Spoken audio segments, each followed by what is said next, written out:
CM Revanth Reddy ఇలాకాలో ఘోరం చోటు చేసుకుంది. వైద్యుల నిర్లక్ష్యానికి నిండు గర్భిణి మృతి చెందింది. ప్రసవాల విషయంలో ఉత్తమ అవార్డు పొందిన ఆసుపత్రిలోనే ఈ ఘటన చోటు చేసుకోవడం అత్యంత దురదృష్టకరం. వికారాబాద్ జిల్లా తాండూర్ ప్రభుత్వ ఆసుపత్రిలో ఉద్రిక్తత ఒక రకంగా నెలకొంది. ప్రస్తుతానికైతే సీఎం ప్రాతినిధ్యం వహిస్తున్న కొడంగల్ తాలూకు రావులపల్లికి చెందిన అఖిల అనే 23 సంవత్సరాల ఒక మహిళ పురిటి నొప్పులతో నిన్న అర్ధరాత్రి ఆసుపత్రిలో అడ్మిట్ అయింది. అడ్మిట్ అయిన తర్వాత అంతా నార్మల్గా ఉందని చెప్పారు డాక్టర్లు. చెప్పిన గంట తర్వాత మాట మార్చేశారు డాక్టర్లు. పరిస్థితి చేజారిపోయింది, వేరే ఆసుపత్రికి తీసుకెళ్లాలంటూ వాళ్ళు చెప్పుకొచ్చారు డాక్టర్లు. బలవంతంగా డిశ్చార్జ్ చేసే ప్రయత్నం కూడా చేశారు. అంతలోనే కడుపులో బిడ్డతో పాటు తల్లి కూడా మృతి చెందారు. నిర్లక్ష్యం వహించిన డాక్టర్లను సస్పెండ్ చేయాలని బంధువులైతే ప్రస్తుతానికి ఆందోళన చేస్తున్నారు. మొత్తం మీద అయితే ఒక నిండు గర్భిణి తన శిశువుతో పాటు ఆసుపత్రికి చేరుకున్న తర్వాత ఆ పురిటి నొప్పులతో ఉన్నప్పుడే తను చనిపోయింది. మొత్తం మీద ఉత్తమ అవార్డు కూడా పొందిన హాస్పిటల్గా పేరుగాంచింది అది. మరి అలాంటి హాస్పిటల్ ఇలాంటి పరిస్థితి ఎందుకు నెలకొంది? ఒక రకంగా మనం చూస్తే సీఎం రేవంత్ రెడ్డి ఇలాకాకు సంబంధించిన మహిళ అని కూడా మనం అనుకోవచ్చు. సో దీనికి సంబంధించి మరిన్ని వివరాలు మా ప్రతినిధి పెట్రిషా ఉంది. పెట్రిషాతో మాట్లాడి తెలుసుకునే ప్రయత్నం చేద్దాం. పెట్రిషా, చెప్పండి, అసలు ఉత్తమ అవార్డు పొందిన హాస్పిటల్లో మరి ఇలాంటి నిర్లక్ష్యం ఎందుకు జరిగింది? నిర్లక్ష్యం అని చెప్పాలా, లేకపోతే ఇంకా ఇతర కారణాలు ఏమైనా ఉన్నాయా? సీఎం రేవంత్ రెడ్డి ఇలాకాల్లో ఘోరం జరుగుతుంది. ఒకవైపు నిండు గర్భిణి మెడికల్, ఒకవైపు నెగ్లిజెన్సీ కారణం వల్లనే చనిపోయిందంటూ కూడా ఇప్పటికే తీవ్ర దుమారం రేగుతుంది వికారాబాద్ అంతా కూడా. అఖిల అనే మహిళ ఒకవైపు గర్భిణి, నిండు గర్భిణి హాస్పిటల్ కి వెళ్ళడం, ఈ క్రమంలోనే ఆ టైంలో తనకి పెయిన్స్ రావడము, మెటర్నిటీలో కూడా బెస్ట్ అవార్డు హాస్పిటల్ కి వచ్చింది. ఇదంతా కూడా తాండూర్ వికారాబాద్ జిల్లాలో జరిగింది. ఒకవైపు ఆ హాస్పిటల్ అంతా కూడా ఉధృత వాతావరణం ఏర్పడింది. ఒకవైపు కొడంగల్ రావులపల్లి ఏరియాకి సంబంధించిన అఖిల కూడా 23 ఇయర్స్ అని తెలుస్తుంది. పుర్తి నొప్పులతోనే అర్ధరాత్రి హాస్పిటల్ అడ్మిట్ అవ్వడము, డాక్టర్స్ అందరు కూడా అంతా నార్మల్ గానే ఉంది, ఏం కాలేదంటూ కూడా చెప్పడం. ఆ తర్వాత వెంటనే 1 అవర్ బ్యాక్ పరిస్థితి చేజారిపోయింది, వేరే హాస్పిటల్ కి హుటాహుటిగా మీరు షిఫ్ట్ చేయాలంటూ కూడా బలవంతంగా ఆ ఫ్యామిలీని ప్రెజరైజ్ చేయడము, వెంటనే తల్లి బిడ్డని కూడా హాస్పిటల్ కి తీసుకెళ్లడం. ఈ క్రమంలోనే గర్భంలోనే బిడ్డ చనిపోయిందని తెలుస్తుంది. ఆ తల్లి బిడ్డలు ఇద్దరు కూడా చనిపోయారు. ఈ క్రమంలోనే హాస్పిటల్ అంతా కూడా ఉధృత వాతావరణం, అక్కడ ఉన్న స్థానికులందరూ కూడా తీవ్ర ఆగ్రహం వ్యక్తం చేస్తున్న సిచ్యువేషన్ కనిపిస్తుంది. ఇప్పటికే రావులపల్లి అంతా కూడా సీఎం రేవంత్ రెడ్డి ఇలాకాలో ఇలాంటివి జరగడం, మొన్నటికి మొన్న ఒక ల్యాండ్ కేసులో కూడా ఒక డిఎస్పీని కూడా సస్పెండ్ చేయడం జరిగింది. అంటే సివిల్ కేసులలో కూడా వాళ్ళు తలదోర్చున్నారంటూ కూడా ఇప్పటికే వాళ్ళు సస్పెండ్ చేసిన పరిస్థితి కనిపిస్తుంది. ఏదేమైనప్పటికీ అఖిల 23 సంవత్సరాల నిండు గర్భిణి కూడా తల్లి బిడ్డలు ఇద్దరు కూడా అక్కడనే చనిపోవడము, ఛాతి నొప్పితోని వాళ్ళు హాస్పిటల్లో జాయిన్ అవ్వడం. ఈ క్రమంలోనే ఇక్కడ అంతా బాగానే ఉంది అని గంట సేపటి వరకు డాక్టర్ వస్తున్నారు, ఆగండి మీరు, తను చాలా స్టేబుల్ గానే ఉంది పేషెంట్ అంటూ చెప్పడం. ఇలా ఆ తర్వాత గంట తర్వాత మా పరిస్థితి చేదాటిపోయింది, ఖచ్చితంగా మీరు వేరే హాస్పిటల్లో జాయిన్ చేయాలంటూ కూడా ఇలా బెదిరింపులకు గురి చేశారు. మరోవైపు best hospital award excellency in maternity care కింద కూడా ఆమె జాయిన్ అయిన సమయంలో డాక్టర్లు అవైలబుల్ లేరా హాస్పిటల్లో?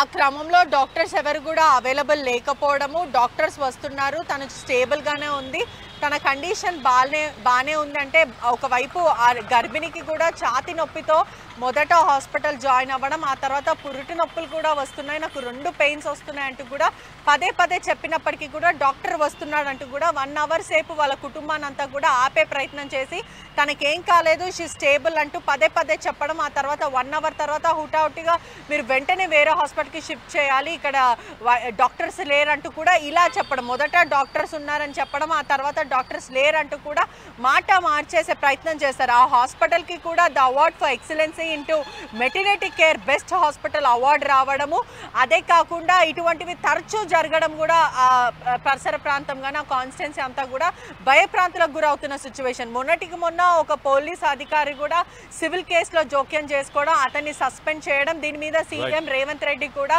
ట్రాన్స్పరెన్సీగా విచారణ జరగాలంటూ కూడా ఆదేశాలు ఇచ్చారు. ఏది ఏమైనప్పటికీ కూడా నిండు గర్భిణితో పాటు బిడ్డ కూడా లోపలనే చనిపోవడం చాలా ఆందోళనకి గురయ్యే విధంగా, అదే కాకుండా తెలంగాణ అంతా కూడా కొన్ని ప్రభుత్వ హాస్పిటల్లే కాకుండా ఇండివిజువల్ హాస్పిటల్స్ కూడా ఇటువంటి దారుణానికి ఒడికడుతున్నాయంటూ కూడా స్థానికులు ఆవేదన వ్యక్తం చేస్తున్నారు. దీనిపైన కూడా ఆపోజిషన్ లీడర్స్ బీఆర్ఎస్ కూడా తీవ్ర దుమారం లేపుతుంది. ఇప్పుడు వాళ్ళ పూర్తిగా వాళ్ళు కూడా ఒపోజ్ చేస్తున్నారు. Right Patricia, thanks for the latest update.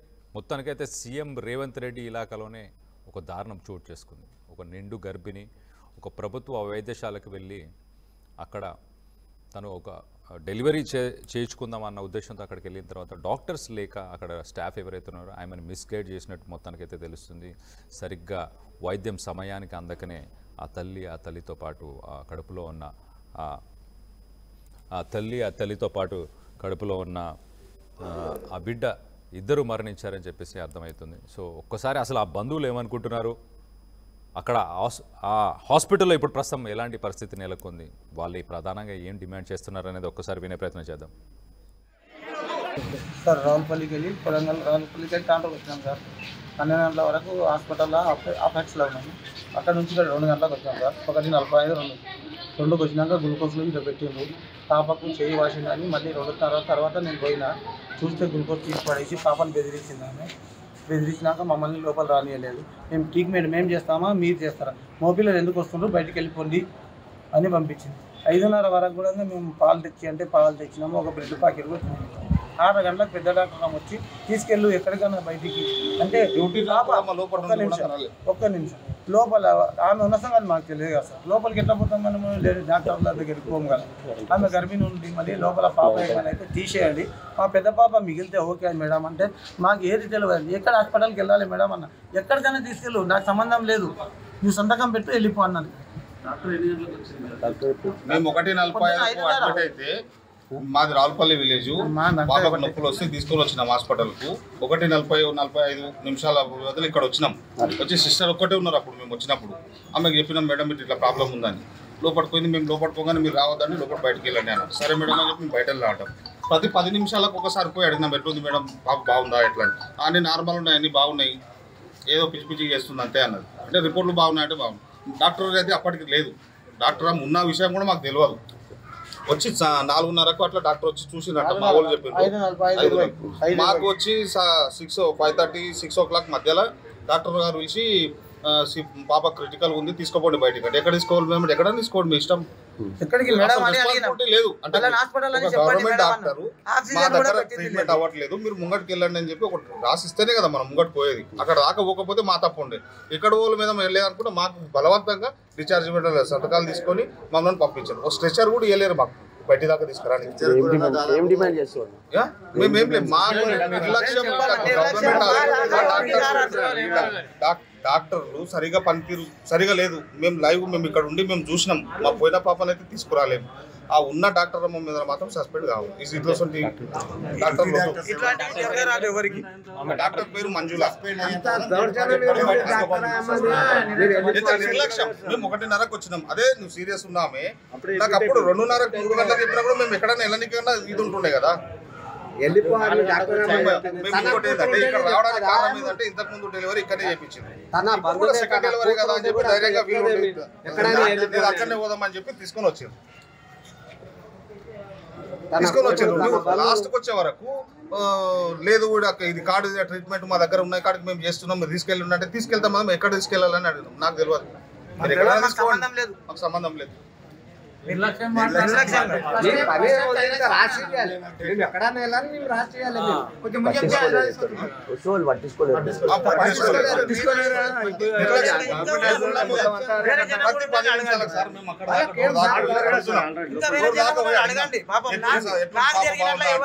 బాగుందండి నడు ఇలాడద్దు ఇక్కడ ఎందుకు ఇలాడదు. పెద్ద పెద్ద ఫోన్లు సుమారు 2 గంటల సమయం అఖిల అని 24 సంవత్సరాల వయసు, రావులపల్లి నుంచి సెకండ్ గ్రేడ్ అంటే 2వ తరగతి తీసుకొని రావడం జరిగింది. తీసుకురావడం జరిగిన తర్వాత ఇక్కడ నొప్పులతో తీసుకొని రావడం జరిగింది. వచ్చిన తర్వాత దానికి నొప్పులు రాకుండా ఇంజక్షన్ ఇచ్చిన తర్వాత కొద్దిసేపటికి స్కానింగ్ చేసినాక స్కానింగ్ లోపల ఉన్నటువంటి పిండం అనేది ప్రాణం లేదు. దానికోసం ఫర్దర్ ట్రీట్మెంట్ కోసం రిఫర్ చేయడం. సరే మేడం ఏమి ఇక్కడ రిఫర్ చేసినా కూడా వాళ్ళకి వచ్చేసి మన బయట ప్రైవేట్ హాస్పిటల్ తీసుకెళ్తే అక్కడికి మదర్ కూడా చనిపోయాలని డిక్లేర్ చేయడం జరిగింది.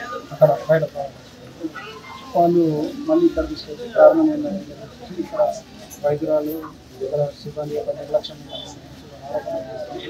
దానికి సంబంధించిన ప్రిలిమినరీ చేశారు. ఇది డిసిహెచ్ఎస్ గారికి కూడా పంపించడం జరిగింది. దీని మీద త్వరలోనే సార్ 1 గంటల 30 నిమిషాలకు వచ్చారు. 4:30కు ఇది ఎప్పుడు బలవంతంగా డిశ్చార్జ్ చేయడంలో అదే మీరు ఎప్పుడు ఏదైతే ఉన్నదో అదే వాళ్ళ ఆరోపణ ఏమైనా ఉందో ఆ గ్రీవియన్స్ అంతా కూడా మేము నోట్ చేసుకోవడం జరిగింది. అదంతా చెప్పినాము, అయిపోయింది. దాని మీద యాక్షన్ అనేది ఒక 1 to 2 hours టైం ఇస్తే దాన్ని కూడా మీకు చేయగలుగుతాం. దాన్ని ఇప్పుడు అందరి వివరాలని మీకు తెలియజేస్తాం. అసలైన తొలి వెలుగు. ఫాలో వాట్సాప్ @తొలి వెలుగు official.